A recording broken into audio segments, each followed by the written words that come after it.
जश्न पूरे शबाब पर था। चारों तरफ रोशनी, संगीत और हंसी की गूंज थी। हर चेहरा चमक रहा था, हर आंख में जीत का एहसास था। लोगों को लग रहा था कि अब सब कुछ खत्म हो चुका है, कि खेल अपने अंतिम पड़ाव पर पहुंचकर थम गया है और जीत की यह खुशी अब लंबे समय तक कायम रहेगी। लेकिन सच तो यह है कि असली खेल अभी शुरू हुआ है। जो दिख रहा है वह पूरी कहानी नहीं है। जीत के इस जश्न के पीछे एक ऐसा साया मंडरा रहा है जो किसी भी पल सब कुछ बदल सकता है। राजपूत हाउस का माहौल पूरी तरह बदल चुका था। हर कोना सजा हुआ था, हर तरफ मेहमानों की भीड़ थी। राघव सिंह राजपूत ने मंत्री धर्मराज आहूजा की जीत की खुशी में एक भव्य पार्टी का आयोजन किया था। यह सिर्फ एक पार्टी नहीं थी, बल्कि शक्ति और प्रभाव का प्रदर्शन था। लोग हंस रहे थे, गले मिल रहे थे, बधाइयां दे रहे थे। गिनी भी वहीं मौजूद थी। उसके चेहरे पर एक अजीब सी मुस्कान थी, जैसे वह इस जीत का हिस्सा तो है, लेकिन उसके अंदर कुछ और भी चल रहा है।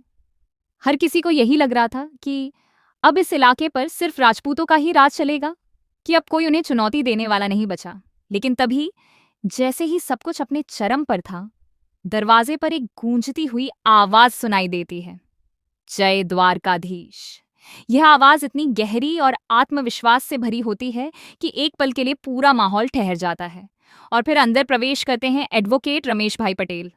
उनका आत्मविश्वास, उनकी चाल और उनकी आंखों में दिखने वाला ठहराव, सब कुछ ये जाहिर कर रहा था कि वह यहाँ सिर्फ मेहमान बनकर नहीं आए हैं।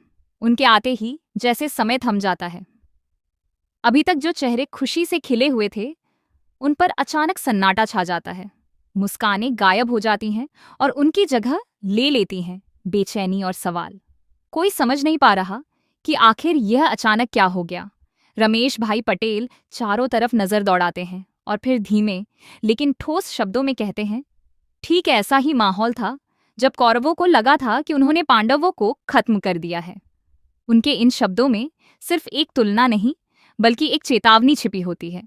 यह सुनते ही वहां मौजूद हर शख्स के चेहरे का रंग उड़ जाता है, क्योंकि यह सिर्फ एक कहानी का जिक्र नहीं, बल्कि आने वाले तूफान का संकेत है।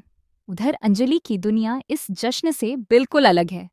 वह अकेली है, टूटी हुई है और अपने अंदर के दर्द से जूझ रही है। तभी उसका फोन बजता है। दूसरी तरफ एक रहस्यमयी महिला होती है, जिसकी आवाज में एक अजीब सी तात्कालिकता है। वह बार बार कहती है, मुझे आपसे मिलना है, मेरे पास आपके लिए एक गिफ्ट है।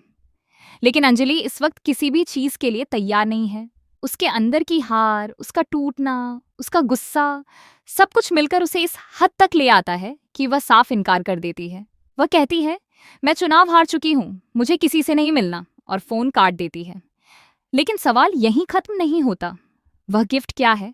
क्या वह सच में सिर्फ एक गिफ्ट है, या उसके पीछे कोई ऐसा सच छिपा है जो सब कुछ बदल सकता है? क्या यह वही कड़ी है जो अंजलि को फिर से खड़ा कर सकती है?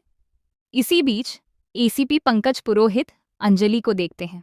वह एक टाइपराइटर के सामने बैठी है, छोटे छोटे ड्राफ्ट बना रही है। एक समय की नामी वकील जो बड़े बड़े केस संभालती थी, आज इस हालत में है। पंकज हैरान हो जाते हैं। वह पूछते हैं, आप इतनी बड़ी वकील होकर ये सब कर रही हैं? अंजलि उनकी आंखों में आंखें डालकर जवाब देती है, पैसे नहीं हैं, पापा की दवाइयां लानी हैं और इसके लिए मुझे यह काम करना होगा। पंकज के मन में सहानुभूति जागती है। वह मदद की पेशकश करते हैं, लेकिन अंजलि उसे ठुकरा देती है। उसके आत्मसम्मान ने उसे इस मोड़ पर भी झुकने नहीं दिया। वह कहती है, आपने जितना किया वही काफी है, मुझे और मदद नहीं चाहिए। फिर पंकज उसे एक ऐसी खबर देते हैं जो उसके अंदर फिर से हलचल पैदा कर देती है। एडवोकेट रमेश भाई पटेल ने अमन सिंह राजपूत के मर्डर केस को लेकर कोर्ट में केस दायर किया है। यह सुनकर अंजलि सन्न रह जाती है, जैसे किसी ने उसकी बुझती हुई उम्मीद में एक चिंगारी डाल दी हो। घर लौटकर अंजलि अपने पिता को खाना खिलाती है, लेकिन उसके दिमाग में सिर्फ उसकी हार घूम रही होती है। उसे वह पल बार बार याद आता है और हर बार उसका गुस्सा और बढ़ जाता है। तभी उसके पिता गणेश बार बार एक ही बात दोहराते हैं, मेरी बेटी हार गई, मेरी बेटी हार गई।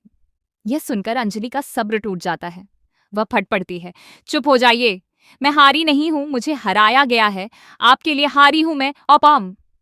आपकी जान बचाने के लिए हारी हूं मैं। उसकी आवाज में दर्द है, गुस्सा है और एक सच्चाई है जिसे वह अब तक दबाकर रखे हुए थी। तभी फोन बजता है। दूसरी तरफ राघव होता है। उसकी आवाज में घमंड और जीत का नशा साफ झलक रहा होता है। वह अंजलि को उसकी शर्त याद दिलाता है। अगर तुम जीतती तो मैं वकालत छोड़ देता, लेकिन अब तुम हार गई हो। अब तुम्हें वही करना होगा जो मैं कहूंगा। तुम्हें मेरे घर आना होगा नौकरानी बनकर। यह सुनकर अंजलि के पैरों तले जमीन खिसक जाती है। वह चैलेंज, जिसे उसने कभी हल्के में लिया था, अब उसकी सबसे बड़ी सच्चाई बनकर सामने खड़ा है।